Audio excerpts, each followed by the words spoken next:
Welcome to my YouTube channel. Morning 5 ಗಂಟೆಗೇ ಎದ್ದು ನಾನು ನನ್ನ ಮಾರ್ನಿಂಗ್ ರೂಟೀನ್ನ ಸ್ಟಾರ್ಟ್ ಮಾಡ್ತಾ ಇದ್ದೀನಿ. ನಾನು ಸಹ ಈ ABC ಐಸ್ ಕ್ಯೂಬ್ಸ್ನ ಪ್ರಿಪೇರ್ ಮಾಡ್ಕೊಂಡು ಇಟ್ಕೊಂಡಿದ್ದೆ. ಸೊ ಡೈಲಿ ಮಾರ್ನಿಂಗ್ ಬಿಸಿನೀರಲ್ಲಿ ಅದನ್ನೇ ಕುಡಿಯೋದು. ಇದು ಡೈಜೆಷನ್ಗಾಗಿ ಹಾಗೆ ಗ್ಲೋಯಿಂಗ್ ಫೇಸ್ಗಾಗಿ ಮತ್ತು ಶೈನಿ ಆ್ಯಂಡ್ ಹೆಲ್ದಿ ಹೇರ್ಗಾಗಿ ತುಂಬ ಹೆಲ್ಪ್ ಮಾಡುತ್ತೆ ಅಂತ ಹೇಳ್ತಾ ಇದ್ದಾರೆ. ಹೇಗಿದ್ದರೂ ಫ್ರೂಟ್ಸ್ ಆ್ಯಂಡ್ ವೆಜಿಟೇಬಲ್ಸ್ ಅಲ್ವಾ, ಸೊ ಬೆನಿಫಿಟ್ಸ್ ಅಂತೂ ಇದ್ದೇ ಇರುತ್ತೆ. ನಾನು 30 ಡೇಸ್ ಆದಮೇಲೆ ಚೆನ್ನಾಗಿ ರಿಸಲ್ಟ್ ಬಂದರೆ ಶೇರ್ ಮಾಡ್ತೀನಿ ನನಗೆ ಯಾವ ರೀತಿ ಇದು ಬೆನಿಫಿಷಿಯಲ್ ಆಯಿತು ಅಂತ. ಸೊ ಡೈಲಿ ಎದ್ದ ತಕ್ಷಣ ನಾನು ಸ್ನಾನ ಎಲ್ಲ ಮುಗಿಸಿ ಈ ಬಿಸಿ ನೀರನ್ನ ಕುಡ್ಕೊಂಡು ಸ್ವಲ್ಪ ರಿಲ್ಯಾಕ್ಸ್ ಆಗ್ತೀನಿ.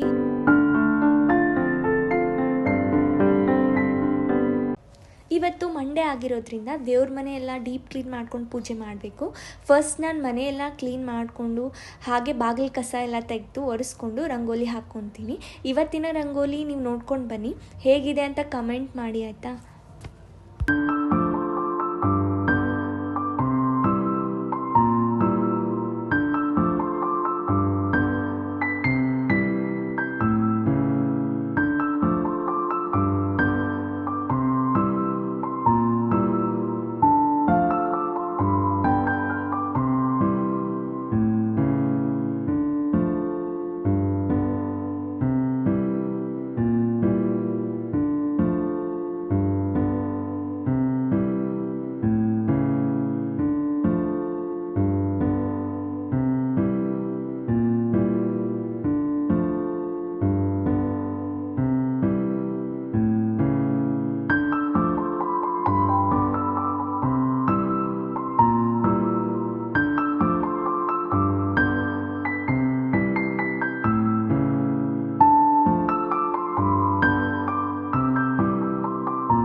ರಂಗೋಲಿ ಎಲ್ಲ ಹಾಕಿಬಿಟ್ಟು ಪೂಜೆಗೆ ಎಲ್ಲ ರೆಡಿ ಮಾಡಿಕೊಂಡು ಪೂಜೆ ಮಾಡ್ಕೊಳ್ತಾ ಇದ್ದೀನಿ.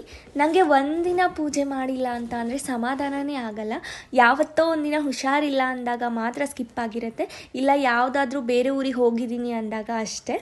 ಏನೋ ಸಮಾಧಾನ, ಒಂದೊಳ್ಳೆ ಪಾಸಿಟಿವ್ ವೈಬ್ ಕೊಡುತ್ತೆ ಇಡೀ ದಿನಕ್ಕೆ. ಇವತ್ತು ಮಂಡೇ ಆಗಿದ್ದರಿಂದ ಶಿವನ ಮೂರ್ತಿಗೆ ಹಾಲು ಮತ್ತು ನೀರಿಂದ ಅಭಿಷೇಕ ಹಾಕ್ಕೊಳ್ತಾ ಇದ್ದೆ.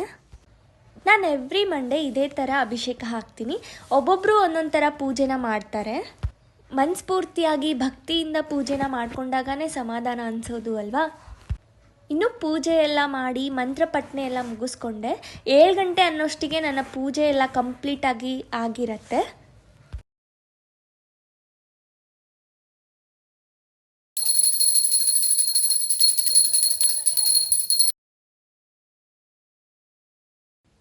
ಮಾರ್ನಿಂಗ್ ಬೇಗ ಹೇಳೋದ್ರಿಂದ ಎಲ್ಲ ಕೆಲಸ ಎಷ್ಟು ಬೇಗ ಮುಗಿಸ್ಕೊಂಡು ಬಿಡ್ಬೋದು ಅಲ್ವಾ.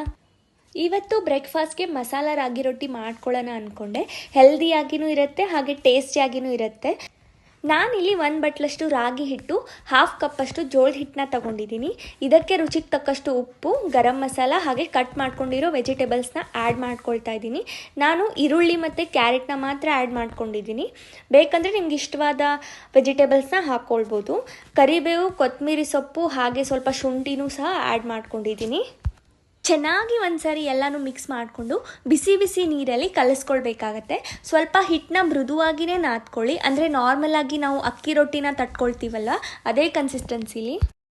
ನೀವು ಏನಾದರೂ ಬ್ರೇಕ್ಫಾಸ್ಟ್ಗೆ ಹೆಲ್ದಿ ಆಪ್ಷನ್ನ ಹುಡುಕ್ತಾ ಇದ್ದರೆ ಖಂಡಿತ ಈ ರಾಗಿ ರೊಟ್ಟಿನ ಒಂದ್ಸಲ ಟ್ರೈ ಮಾಡಿ. ಬ್ರೇಕ್ಫಾಸ್ಟ್ಗೆ ಅಂತಲೇ ಅಲ್ಲ, ಊಟಕ್ಕೂ ಮಾಡ್ಕೊಳ್ಬೋದು, ಕ್ವಿಕ್ಕಾಗಿಯೂ ರೆಡಿ ಆಗುತ್ತೆ. ಈ ರೊಟ್ಟಿನ ತಟ್ಕೊಳ್ಳೋಕ್ಕೆ ಒಂದು ಒದ್ದೆ ಆಗಿರೋ ಬಟ್ಟೆನ ಯೂಸ್ ಮಾಡ್ತಾ ಇದ್ದೀನಿ. ಈಸಿಯಾಗಿ ರೊಟ್ಟಿ ತಟ್ಕೋಬೋದು. ಸೊ ನಮ್ಮ ಮನೇಲಿ ನಾವು ರಾಗಿ ಹಿಟ್ಟನ್ನ ಯೂಸ್ ಮಾಡಿಕೊಂಡು ಚೀಲನೂ ಮಾಡ್ಕೊತೀವಿ, ಅದು ಕೂಡ ಚೆನ್ನಾಗಿ ಬರುತ್ತೆ. ನೀವು ಯಾವತ್ತಾದರೂ ಟ್ರೈ ಮಾಡಿದ್ದೀರಾ ರಾಗಿ ಹಿಟ್ಟಿನ ಚೀಲ? ಕಮೆಂಟ್ ಮಾಡಿ ತಿಳಿಸಿ. ಈ ರಾಗಿ ರೊಟ್ಟಿನ ನೀರು ಹಚ್ಕೊಂಡು ಕೂಡ ಬೇಯಿಸ್ಕೋಬೋದು, ಬಟ್ ನಾನಿಲ್ಲಿ ಎಣ್ಣೆನ ಯೂಸ್ ಮಾಡ್ಕೊಳ್ತಾ ಇದ್ದೀನಿ.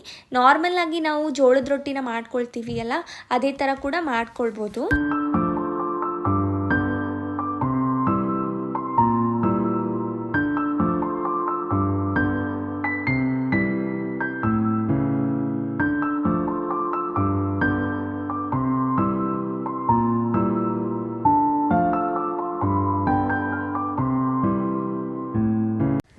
ಎಷ್ಟು ಕ್ವಿಕ್ ಆ್ಯಂಡ್ ಈಸಿ ಅಲ್ವಾ. 9 o'clock ಅಂದರೆ ನಾನು ಬ್ರೇಕ್ಫಾಸ್ಟ್ ಮುಗಿಸ್ಕೊತೀನಿ ಎವ್ರಿ ಡೇ. ಮೀಶೋಯಿಂದ ಕಿಚನ್ಗೆ ಅಂತ ಸ್ವಲ್ಪ ಐಟಮ್ಸ್ನ ಆರ್ಡರ್ ಮಾಡ್ಕೊಂಡಿದ್ದೆ. ಅದನ್ನೆಲ್ಲನೂ ಒಂದು ಸಾರಿ ಚೆಕ್ ಮಾಡ್ಕೊಳ್ಳೋಣ ಅಂತ ನೋಡ್ಕೊಳ್ತಾ ಇದ್ದೆ. ಆಲ್ಮೋಸ್ಟ್ ಎಲ್ಲ ಐಟಮ್ಸು 200 ರುಪೀಸ್ ಒಳಗೇ ಇದೆ. ನನಗಂತೂ ಮೀಶೋ ತುಂಬ ಅಫೋರ್ಡೆಬಲ್ ಅಂತ ಅನಿಸುತ್ತೆ ಬೇರೆ ಎಲ್ಲ ಆ್ಯಪ್ಸ್ಗಳಿಂದ. ಬಟ್ ಕ್ವಾಲಿಟಿ ಸ್ವಲ್ಪ ಕಾಂಪ್ರಮೈಸ್ ಅಂತೂ ಮಾಡಿಕೊಳ್ಳೇಬೇಕಾಗತ್ತೆ. ಫಸ್ಟ್ ನಾನೊಂದು ಆರ್ಟಿಫಿಷಿಯಲ್ ಪ್ಲಾಂಟ್ನ ತರಿಸ್ಕೊಂಡಿದ್ದೀನಿ. ಕಿಚನ್ ಸ್ವಲ್ಪ ಗ್ರೀನ್ ಆಗಿರಲಿ ಅಂತ. ನನಗೆ ಯಾಕೋ ಸ್ವಲ್ಪ ಸೈಜ್ ಚಿಕ್ಕದು ಅಂತ ಅನ್ನಿಸ್ತು. ಬಟ್ ಕ್ವಾಲಿಟಿ ಚೆನ್ನಾಗಿದೆ, ಲೆಂತ್ ಕೂಡ ಚೆನ್ನಾಗಿದೆ. ನಾವು ಈ ಥರ ಪ್ಲಾಂಟ್ಸ್ನ ಹ್ಯಾಂಗ್ ಮಾಡ್ಕೊಂಡಾಗ ತುಂಬ ಒಂಥರ ಎಸ್ಥೆಟಿಕ್ ಲುಕ್ ಕೊಡುತ್ತೆ ನಮ್ಮ ಕಿಚನ್ಗೆ. ಇದ್ರ ಪ್ರೈಸ್ ಬಂದುಬಿಟ್ಟು 241 ರುಪೀಸು. ನೆಕ್ಸ್ಟು ಒಂದು ಡಬಲ್ ಸೈಡೆಡ್ ಟ್ರಾನ್ಸ್ಪರೆಂಟ್ ಟೇಪ್ನ ಆರ್ಡರ್ ಮಾಡಿದೆ. LED ಸ್ಟ್ರಿಪ್ಸ್ ಆಗಲಿ ಅಥವಾ ಮನಿ ಪ್ಲಾಂಟ್ನ ಕಿಚನಲ್ಲಿ ಸ್ಟಿಕ್ ಮಾಡ್ಕೊಳ್ಳೋಕ್ಕೆ ಇದನ್ನು ಯೂಸ್ ಮಾಡ್ಕೋಬೋದು ಅಂತ. ಇದರ ಮೇಲ್ಗಡೆ ಏನೇ ಸ್ಟಿಕ್ ಮಾಡಿಕೊಂಡ್ರೂ ತುಂಬ ಗಟ್ಟಿಯಾಗಿ ಕೂತ್ಕೊಳ್ಳುತ್ತೆ. ಪ್ರೈಸ್ ಬಂದು 96 ರುಪೀಸ್ ಮಾತ್ರ. ಹೊರಗಡೆಯಿಂದ ಏನಾದರೂ ಪರ್ಚೇಸ್ ಮಾಡಿದ್ರೂ 90 ಇಲ್ಲ 100 ರುಪೀಸೇ ಚಾರ್ಜ್ ಮಾಡ್ತಾರೆ. ಅಷ್ಟು ಗಟ್ಟಿಯಾಗಿ ಕೂತ್ಕೊಳ್ಳುತ್ತೆ ಅಲ್ವಾ, ಸ್ಟ್ರಾಂಗ್ ಆಗಿದೆ ಅಂತ ಹೇಳಿಬಿಟ್ಟು. ಇನ್ನು ಚಾಪಿಂಗ್ ಬೋರ್ಡು, ಚಪಾತಿ ಲಟ್ಟನ್ಗೆಲ್ಲ ಆರ್ಗನೈಸ್ ಮಾಡ್ಕೊಳ್ಳೋಕ್ಕೆ ಒಂದು ಸ್ಟ್ಯಾಂಡ್ನ ಆರ್ಡರ್ ಮಾಡ್ಕೊಂಡಿದ್ದೆ. ಪ್ರಾಡಕ್ಟ್ ಅಂತೂ ಒಂಚೂರು ಚೆನ್ನಾಗಿಲ್ಲ. ನೀವಿಲ್ಲಿ ನೋಡ್ಬೋದು ಲೆಂತ್ ತುಂಬಾ ಚಿಕ್ಕದಿದೆ. ಕೆಳಗಡೆ 2 ಕಂಪಾರ್ಟ್ಮೆಂಟ್ ಕೊಟ್ಟಿದ್ದಾರೆ. ಒಂದು ಕಡೆ ಚಾಪಿಂಗ್ ಬೋರ್ಡ್ ಇಟ್ಕೊಳ್ಳೋಕ್ಕೆ ಅಂತ, ಇನ್ನೊಂದು ಕಡೆ ಚಪಾತಿ ಲಟ್ಸೋ ಮನೆನ ಇಟ್ಕೊಳ್ಳೋಕ್ಕೆ.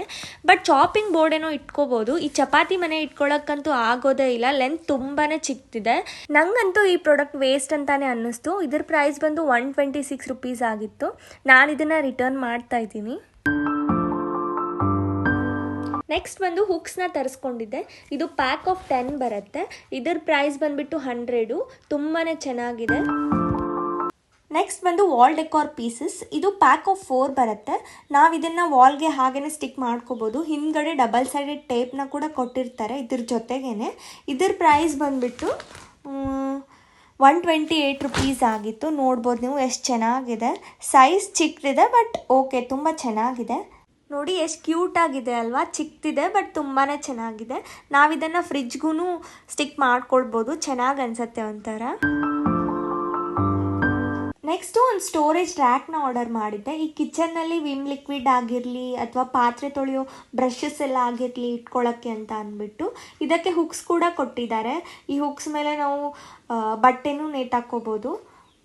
ಇದನ್ನು ಹ್ಯಾಂಗ್ ಮಾಡ್ಕೊಳ್ಳೋಕ್ಕೆ ಅಂತ ಅಂದ್ಬಿಟ್ಟು ಈ ಥರ ಸ್ಟಿಕ್ಕರ್ನು ಕೊಟ್ಟಿದ್ದಾರೆ. ಈಸಿಯಾಗಿ ಹ್ಯಾಂಗ್ ಮಾಡ್ಕೊಬೋದು. ಏನು ನಟ್ಟೆಲ್ಲ ಹೊಡೆಯೋ ಹಾಗಿಲ್ಲ, ಏನಿಲ್ಲ. ತುಂಬ ಈಸಿಯಾಗಿ ಕೂತ್ಕೊಳ್ಳುತ್ತೆ, ಬೀಳೋದೂ ಇಲ್ಲ. ನಾನೊಂದು ಸಾರಿ ಟ್ರೈ ಮಾಡಿದ್ದೀನಿ ಇದನ್ನು. ಸೊ ಇನ್ನೊಂದು ಬೇಕಾಗಿತ್ತು ಅಂತ ಹೇಳಿಬಿಟ್ಟು ತರಿಸ್ಕೊಂಡಿದ್ದೀನಿ. ನನಗೆ ಈ ಜರ್ನಲಿಂಗ್ ಎಲ್ಲ ತುಂಬಾ ಇಷ್ಟ. ಬುಕ್ಸ್ ಬರೆಯೋದಾಗಿರ್ಬೋದು, ಡೆಕೋರ್ ಮಾಡೋದು ಅಂದರೆ ನಂಗೆ ತುಂಬಾ ಇಷ್ಟ. ಸೊ ಹಾಗಾಗಿ ಮೀಶೋಯಿಂದ ವಾಶಿ ಟೇಪ್ಸ್ನ ಆರ್ಡರ್ ಮಾಡ್ಕೊಂಡಿದ್ದೆ. ತುಂಬಾ ಸ್ಟೇಷ್ನರಿ ಐಟಮ್ಸು ಮೀಶೋನಲ್ಲಿ ತುಂಬ ಕಡಿಮೆ ಪ್ರೈಸ್ಗೆ ಸಿಗುತ್ತೆ. ನಾನು ಮೊನ್ನೆ ಒಂದು ಸ್ಟೋರ್ಗೆ ಹೋದಾಗ ನೋಡ್ತಾ ಇದ್ದೆ ಈ ವಾಶಿ ಟೇಪ್ಸ್ನ. ಈ ಒಂದು ಬಾಕ್ಸ್ಗೆ ಅಂದರೆ ಈ ಒಂದೇನು ಸ್ಟ್ರಿಪ್ ಇದೆಯಲ್ಲ, ಇದಕ್ಕೆ ಜಸ್ಟ್ 250 ರುಪೀಸ್ ಏನೋ ಇತ್ತು ಅಲ್ಲಿ. ಬಟ್ ಇಲ್ಲಿ ನನಗೆ 3 ಪೀಸಿಗೆ 220 ರುಪೀಸ್ ಬಿತ್ತು. ತುಂಬಾ ಕಡಿಮೆ ಪ್ರೈಸ್ ಅಂತ ಅನ್ನಿಸ್ತು ನನಗೆ. ತುಂಬಾ ಚೆನ್ನಾಗಿದೆ ಕ್ವಾಲಿಟಿ ಕೂಡ. ಇನ್ನು ಒಂದು ವೈಟ್ ವಾಲ್ಪೇಪರ್ನ ಆರ್ಡರ್ ಮಾಡಿದ್ದೆ. ತುಂಬಾ ಚೆನ್ನಾಗಿದೆ ಕ್ವಾಲಿಟಿ. ಸೇಮ್ ಇದನ್ನು ಅಂಟಿಸ್ಕೊಂಡ್ರೆ ವೈಟ್ ಟೈಲ್ಸ್ ಥರನೇ ಅನಿಸುತ್ತೆ, ಅಷ್ಟು ಚೆನ್ನಾಗಿದೆ ಕ್ವಾಲಿಟಿ. ಮತ್ತು ಇದ್ರ ಪ್ರೈಸ್ ಬಂದುಬಿಟ್ಟು ನನಗೆ ಎಷ್ಟಪ್ಪ ಅಂತಂದರೆ 96 ರುಪೀಸ್ ಆಯಿತು. ಎಷ್ಟು ಕಡಿಮೆ ಅಲ್ವಾ, ಪ್ರೈಸ್ ಅಂತೂ ತುಂಬಾ ಕಡಿಮೆ ಅನ್ನಿಸ್ತು. ನೀವೇನಾದರೂ ಇದನ್ನು ಹೊರಗಡೆ ನೋಡೋಕ್ಕೆ ಹೋದರೆ 250 ಅಥವಾ 300 ಅಂತಲೇ ಹೇಳ್ತಾರೆ, ಪಕ್ಕ ಅಷ್ಟೇ ಹೇಳೋದು. ಇಲ್ಲಿ ತುಂಬಾ ಕಡಿಮೆ ಪ್ರೈಸ್ಗೆ ಸಿಕ್ತು. ಹಾಗೆ ಕ್ವಾಲಿಟಿನೂ ತುಂಬಾ ಚೆನ್ನಾಗಿದೆ. ಈ ಹಾಲ್ ಬಂದುಬಿಟ್ಟು ಒಂದು ಬಜೆಟ್ ಫ್ರೆಂಡ್ಲಿ ಹಾಲ್ ಆಗಿತ್ತು. ನೆಕ್ಸ್ಟ್ ವಿಡಿಯೋದಲ್ಲಿ ನಾನು ಈ ಎಲ್ಲ ಪ್ರಾಡಕ್ಟ್ನ ಯೂಸ್ ಮಾಡಿಕೊಂಡು ಹೇಗೆ ನನ್ನ ಕಿಚನ್ನ ಸೆಟಪ್ ಮಾಡಿಕೊಂಡೆ ಅಂತ ತೋರಿಸ್ತೀನಿ. ನೆಕ್ಸ್ಟ್ ವ್ಲಾಗ್ಸ್ಗಳಲ್ಲಿ ಕಿಚನ್ ಟೂರ್ ಕೂಡ ಬರುತ್ತೆ. ಪ್ಲೀಸ್ ಸಬ್ಸ್ಕ್ರೈಬ್ ಮಾಡ್ಕೊಳ್ಳಿ ನನ್ನ ಚಾನಲ್ನ. ಅಮ್ಮಂದು ಒಂದು ಶಿಫಾನ್ ಸ್ಯಾರಿ ಇತ್ತು, ಪ್ರಿಂಟ್ ಆ್ಯಂಡ್ ಕಲರ್ ಚೆನ್ನಾಗಿತ್ತು ಅಂತ ಅದನ್ನು ಯೂಸ್ ಮಾಡಿಕೊಂಡು ಒಂದು ಲಾಂಗ್ ಕುರ್ತಿ ಹೊಲ್ಕೊಳ್ಳೋಣ ಅಂತ ಅಂದ್ಕೊಂಡೆ. ನಿನ್ನೆ ನೈಟೇ ಸ್ಯಾರಿ ಎಲ್ಲ ಕಟ್ ಮಾಡಿ ಹೊಲ್ಕೊಂಡೆ. ಈ ಲಾಂಗ್ ಕಟ್ ಕುರ್ತಿ ಎಲ್ಲ ಹೊಲ್ಕೊಳ್ಳೋದು ತುಂಬಾ ಈಸಿ. ನಾನು 2 ಅವರ್ಸಲ್ಲಿ ಕುರ್ತಿನ ರೆಡಿ ಮಾಡಿಕೊಂಡೆ. ಈ ಕುರ್ತಿಗೆ ಒಂದು ಕಾಂಟ್ರಾಸ್ಟ್ ಆಗಿ ಒಂದು ಕ್ರೀಮ್ ಕಲರ್ ಪ್ಯಾಂಟ್ನ ಪೇರ್ ಮಾಡಿದ್ರೆ ಆಯಿತು. ತುಂಬ ಚೆನ್ನಾಗಿ ಕಾಣಿಸುತ್ತೆ, ಡೀಸೆಂಟಾಗಿ. ನೋಡಿ ಈ ರೀತಿ ಬಂತು. ಹೇಗಿದೆ ಕುರ್ತಿ, ಚೆನ್ನಾಗಿ ಕಾಣ್ತಾ ಇದೆ ಅಲ್ವಾ? ನೆಕ್ನ ನಾನು ಫ್ರಂಟ್ ಆ್ಯಂಡ್ ಬ್ಯಾಕ್ ಎರಡು ಸೈಡ್ ಕೂಡ ಸ್ಕ್ವೇರಲ್ಲಿನೇ ಇರಿಸ್ಕೊಂಡಿದ್ದೀನಿ. ತುಂಬ ಸಿಂಪಲ್ಲಾಗಿ ಒಂದು ಕುರ್ತಿ ರೆಡಿ ಆಯಿತು.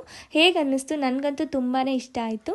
ಇಲ್ಲಿ ನೋಡಿ, ಫ್ರಂಟ್ ಸೈಡ್ ನಾನು ಈ ಲೆಂತ್ ಇರುತ್ತಲ್ಲ, ಲೆಂತ್ನ ಕಡಿಮೆ ಇರಿಸಿದ್ದೀನಿ ಆ್ಯಂಡ್ ವಿಡ್ತ್ ಇರುತ್ತಲ್ಲ, ವಿಡ್ತ್ನ ಸ್ವಲ್ಪ ಜಾಸ್ತಿ ಇರಿಸ್ಕೊಂಡಿದ್ದೀನಿ. ಈ ಥರ ಏನಾದರೂ ಹೊಲ್ಕೊಂಡ್ರೆ ತುಂಬಾ ಪರ್ಫೆಕ್ಟಾಗಿ ಕೂತ್ಕೊಳ್ಳುತ್ತೆ. ಸ್ಲೀವ್ನ ನಾನು ಲಾಂಗ್ ಸ್ಲೀವ್ ಇರಿಸಿದ್ದೀನಿ. ಬೇಕು ಅಂದರೆ ಇದೇ ಫ್ಯಾಬ್ರಿಕ್ಕಿಂದ ದುಪ್ಪಟ್ಟ ರೆಡಿ ಮಾಡಿಕೊಂಡ್ರೆ ಇನ್ನೂ ಸಖತ್ತಾಗಿರುತ್ತೆ. ನಿಮ್ಗೇನು ಅನಿಸುತ್ತೆ?